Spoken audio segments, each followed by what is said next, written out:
Richard Wilkins. Dr. Wilkins, thank you for coming this evening. First of all, sir, I would like to know what qualifies you to talk about this subject. You know, you may think I'm talking about it because I've taught constitutional law for the better part of 20 years, but the real reason is something that I've only realized maybe perhaps recently, and that is because I was raised by a mother and a father who stayed married through thick and thin, and were devoted not only to each other but their children, and saw grandparents who did the same thing. And only now, as I'm in my 50s, do I understand how important that relationship called marriage is, how important it's been to my life, because I now see the kinds of advantages that it gave me, it gave my siblings, it's given the extended family, advantages that friends and associates who haven't had that opportunity, what it's cost them. And that's really what qualifies me first and foremost. I now understand why marriage is important. Very good. Sir, also, what is marriage?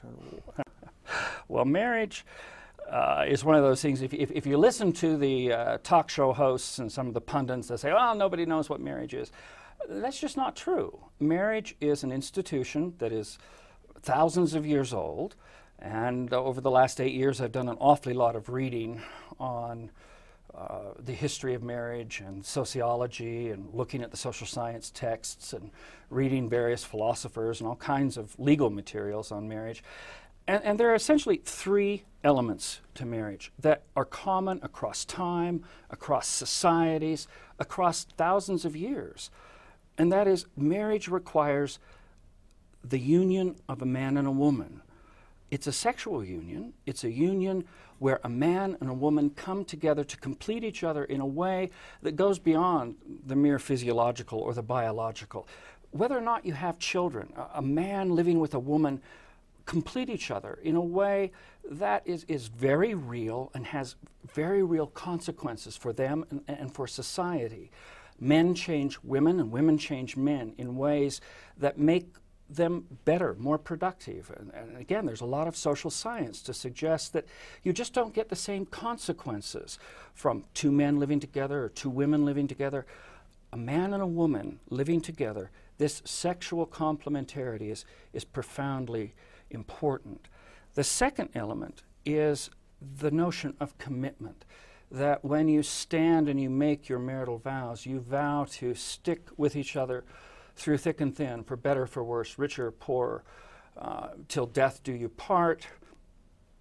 And that commitment, that devotion to each other and to something grander than your own personal whims or desires creates consequences and social goods, is what social scientists call them, that extend not only to the partners, but to society as a whole, in many, many small ways that become very profound by staying together and learning to live together.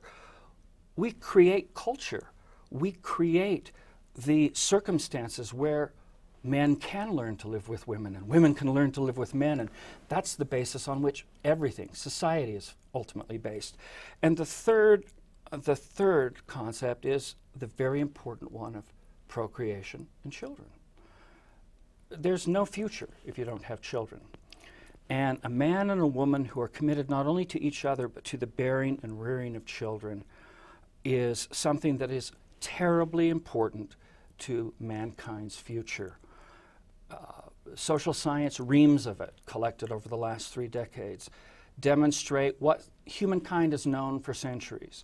And that is, there's something very important about a father and a mother staying together and caring for their children. The consequences for the child are terribly important. The consequences for the man and the woman and the child are very, very important.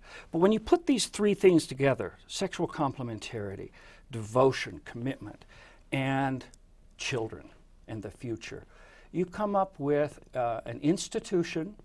It is a social institution. It has extended back for thousands of years, and it is the very basis of everything that's important to any human being on earth. That's a beautiful description, sir. I completely agree with you. What has happened in a generation to marriage? Your description is beautiful. However, it doesn't seem to describe marriage the way the rest of the world sees it now.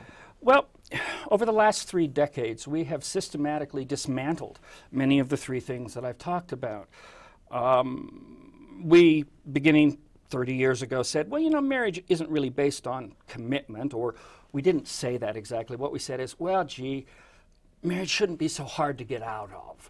It's bad for the kids and it's bad for the spouses if they have to stay in this commitment. And so we'll create no-fault divorce. And the idea was that it would make it better for women, make it better for children, make it better for men, because you could get out of bad relationships easily. Well, no-fault divorce means you don't have to have a reason.